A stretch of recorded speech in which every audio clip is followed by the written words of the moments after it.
동물원을 탈출했던 늑구를 9일 만에 다시 찾았잖아요. 늑구를 찾는 과정에서 늑구 친구를 풀어 수색하는 뉴스 장면 혹시 보셨나요? 저는 이거 보고 저건 그냥 산책 나온 개 아니야? 라고 생각했는데요. 왜냐면 강아지 키우시는 분은 아실 건데 개가 산책 나가면 딱 저렇거든요. 모든 개가 늑대에서 유래했다고는 알고 있었는데 동물원 배경이 아니라 실제로 목줄을 차고 저렇게 길에 나온 영상을 보니까 늑대가 더 강아지처럼 친숙하게 느껴지는 거예요. 저희 집 강아지는 스피츠인데 이 스피츠 계열은 개 중에서도 유전적으로 더 원시형에 가까운 그룹으로 분류된대요. 말티즈나 푸들 같은 종은 인간이 계속 개량하면서 생긴 품종이라 유전적으로 더 멀어진 거고요. 동양인과 흑인의 유전자 차이보다 스피츠랑 회색 늑대 유전자 차이가 더 없다는 말을 듣고 진짜 놀랬거든요. 오늘 영상에서는 늑대의 후손이라고도 불리는 이 스피츠를 9년간 키워보면서 느낀 실제 성격과 특징 10가지를 나눠보고요. 마지막에는 어떻게 이런 성향들을 맞춰가면서 함께 살아가고 있는지도 한번 공유해 보겠습니다. 보통 늑대를 떠올리면 어두운 털 색깔을 지닌 늑대가 있고 북극에 사는 흰 털의 늑대가 있잖아요. 그래서 스피츠는 흰 털이니까 흰 늑대 유전자가 많이 남아있는 건가? 라고 생각했는데요. 근데 털 색깔은 인간이 선택적으로 번식시킨 결과라 유전적 거리랑 거의 상관이 없다고 합니다. 털의 색깔보다는 행동이나 본능, 성향이 중요한 건데요. 먼저 성격을 보면요. 허치즘이 굉장히 많아요. 밖에 있을 때는 안 그러는데 유독 집에만 있으면 오토바이 소리나 택배 놓고 가는 소리, 이웃집 도어락 여닫는 소리에도 짖어요. 한 번만 짖는 게 아니라 계속 짖습니다. 언제까지 짖나 보자 하고 냅두면 50번 이상 계속 짖는 것 같아요. 못 참고 조용히 하라고 하면 한 3번 정도는 더 하고 그만둡니다. 그래서 주인도 같이 예민해지는 것 같아요. 옆집이 몇 시에 귀가하는지도 알 수 있거든요. 강아지가 예민한 날에는 저도 잠을 잘 못 자요. 두 번째는 방구석 여포라는 말이 딱 어울리는데요. 강약, 약강의 대표 주자입니다. 자기보다 작은 강아지는 저 멀리 있어도 기가 막히게 잘 보고 짖으면서 자기보다 덩치가 큰 강아지는 안 보이는 선택적인 눈을 가진 것 같아요. 그리고 겁이 많아서 사람이 많거나 낯선 상황에서 긴장을 많이 하고 꼬리가 항상 올라가 있는데 이런 상황에서는 꼬리가 말려 들어가면서 의기소침한 모습을 많이 보입니다. 세 번째는 스피츠는 딱 한 명만을 주인으로 삼는다는 겁니다. 제가 가족들과 함께 살았을 때 일찍 일어나는 언니가 밥을 항상 줬고 저는 학교 다니느라 같이 있을 시간도 다른 가족들보다 상대적으로 적었는데 고민은 저만 따릅니다. 제가 유난스럽게 챙긴 것도 아니고 잘못했을 때도 굉장히 냉정하게 대하는데 저 없을 때는 다른 가족들이랑 잘 어울리는 듯 싶다가도 제가 오면 뒤도 안 돌아보고 떠나는 게 진짜 웃겨요. 영상을 만들다 보니까 강아지에게 주인은 어떤 존재일까 그런 생각이 드는데요. 단순히 밥을 주고 산책을 시켜주고 예뻐해준다고 주인은 아니라는 생각이 들었어요. 그리고 굉장히 깔끔하다는 겁니다. 어려서부터 대소변 훈련을 화장실 바닥에 하게 훈련했는데요. 이사를 하고 나서도 금방 어떻게 화장실이라는 걸 알고 거기에 대소변을 놓더라고요. 그리고 산책을 나가도 바닥에 앉거나 엎드리지 않아요. 그리고 또 목욕을 안 해도 꼬질꼬질한 냄새가 많이 없고요. 눈물 자국도 없는 편입니다. 그리고 눈치가 굉장히 빠른 편입니다. 짖을 때도 짖고 나서 저를 한번 쳐다봐요. 밥이 없으면 밥그릇을 긁고 물그릇에 물이 없으면 물그릇을 내동댕이 칩니다. 만약에 새로운 장소에 가서 물그릇이 없는 상황이면 화장실이나 싱크대, 냉장고 앞에 서서 짖거나 발로 긁어요. 고양이만큼은 아니지만 털갈이 시즌이 되면 솜사탕처럼 자기들끼리 뭉쳐서 털이 돌아다녀요. 고양이 털이나 아니면 단모를 가지고 있는 강아지들은 털이 박히거든요. 그래서 따가운데 이런 장모의 강아지들은 솜사탕처럼 부드럽지만 뭉쳐서 잘 안 떨어져요. 털갈이 시즌에 특히 여름철에는 생닭처럼 빡빡 미용을 하는데 털이 어느 정도 자라고 나면 진돗개 같아서 사람들이 새끼 진돗개인 줄 알아요. 이때 모습만의 매력이 있는 것 같습니다. 그리고 다리가 굉장히 약합니다. 슬개골 탈구라고 들어보셨을 텐데요. 이게 사람으로 따지면 무릎을 이렇게 만져보면 무릎 뚜껑이 있잖아요. 그게 자꾸 빠지거나 빠진 채로 있는 상태가 지속되는 거거든요.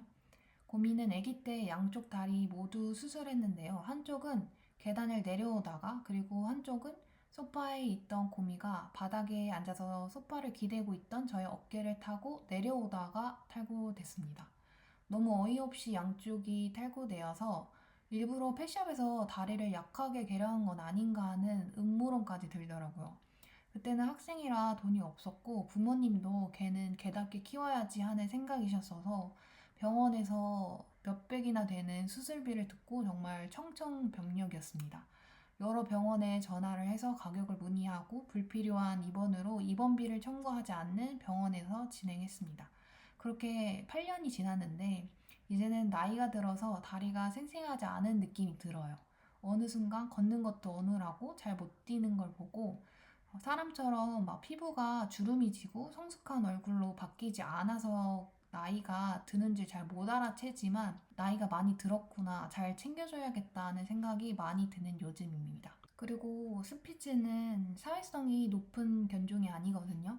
더군다나 어렸을 때 이렇게 기초 접종을 하거나 중성화 수술 또는 슬개골 탈구 수술 2회를 계속 연달아서 하면서 이 사회성 학습 시기를 놓치는 바람에 다른 강아지들과 어떻게 노는지, 어떻게 다가가는지를 잘 모르는 것 같아요. 왜 애매한 친구들 있잖아요. 원래 스피치는 또 주인도 한 사람만 따르고 강아지들마다 다르겠지만 리트리버나 보더콜리처럼 사교적인 성격도 아니다 보니까 강아지를 유치원을 보낼지 말지가 굉장히 고민이 되는 건데요. 사람 생각으로는 아무도 없는 집에 혼자 있는 게 심심할 거라고 생각하지만 예민한 성격의 강아지는 유치원보다 그냥 혼자 있는 게 편할 수도 있는 거니까요.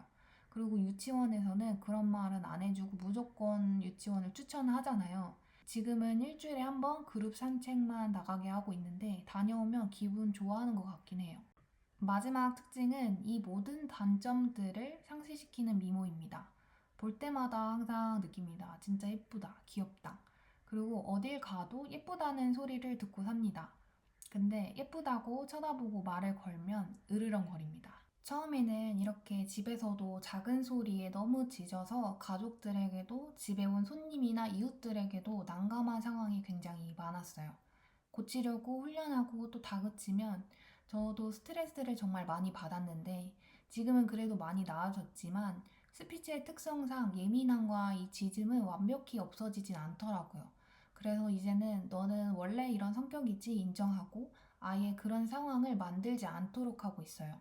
물론 제가 일부 교육을 잘못 시키고 있는 부분도 있었겠지만 이렇게 태어난 건 어쩝니까? 그리고 이미 9살이나 되어서 고치느라 자기도 스트레스 받느니 그냥 편안하게 살아라 하는 마인드로 키우고 있습니다. 제가 이 친구와 공존하는 방법을 간단하게 소개해보면 밤에 일찍 자야 하거나 또는 늦게 자서 아침까지 좀 쭉 자야 하는 경우는 그냥 귀마개를 하고 잡니다.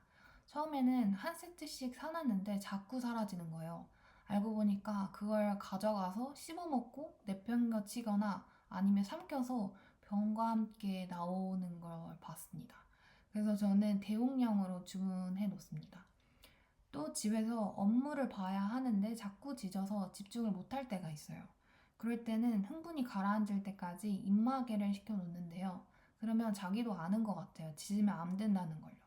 이렇게 순순히 입마개를 가만히 하고 엎드려서 풀이 죽어 있어요. 그러다가 좀 차분해지면 그때 풀어주거든요. 짖으면서 더 흥분되고 예민해지는 걸 막아주는 것 같아요. 그리고 이거는 진짜 신기한 건데요. 집에 누가 방문해야 할 때는 현관문에서 바로 맞이하지 않고 1층까지 같이 나가서 같이 인사하고 들어오면 애가 짖을 타이밍을 놓쳐서 지도 애매한지 안 짖어요. 그리고 자려고 누워 있거나 혼자만의 시간을 편하게 지내고 있을 경우에는 건들지 않아요.